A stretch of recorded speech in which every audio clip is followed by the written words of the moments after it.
నమో నారాయణ. జై శ్రీకృష్ణ, జై గోవింద. శ్రీమన్నారాయణంలోని 61వ దశకం ద్విజపత్నులను అనుగ్రహించుట.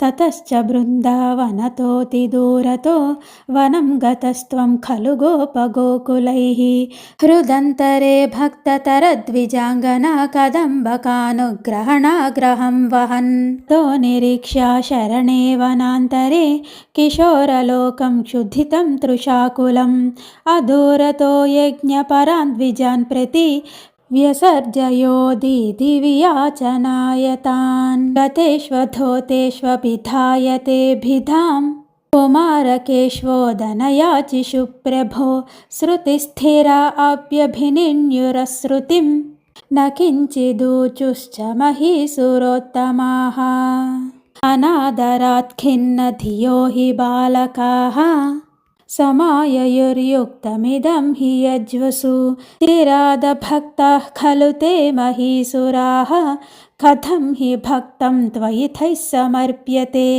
निवेदयध्वं गृहिणी जनाय मां दिशेयुरन्नं करुणाकुला इमाः इति स्मितार्ध्रं भवतेरितागताः ते दारकादारजनं ययाचिरे गृहीतनाम्नि त्वयि सम्भ्रमाकुलाः चतुर्विधं भोज्यरसं प्रगृह्यताः चिरं धृतत्वत्प्रतिलोकनाग्रहाः स्वकैर्निरुद्धा अपि तु न माययुः विलोलपिञ्छं चिकुरे कपोलयोः तमुल्लसत्कुण्डलमाध्रमीक्षिते निधाय बाहुं सुहृदं ससीमनिस्थितं भवन्तं समलोकयन्तताः तदा च काचित् वधुपागमोद्यता गृहीतहस्तादयितेन यज्वना तदैव सञ्चिन्त्य भवन्तमञ्जसा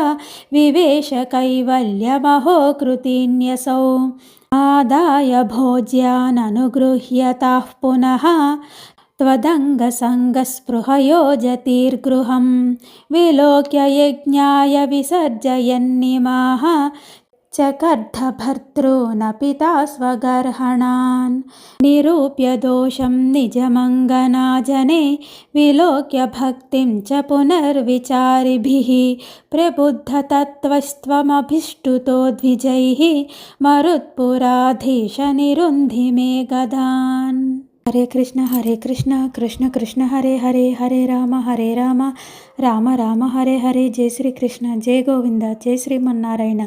నిజపత్నులను అనుగ్రహించుట అను 61వ దశకం సమాప్తం. జై శ్రీకృష్ణ, జై గోవింద, జై శ్రీరామ్.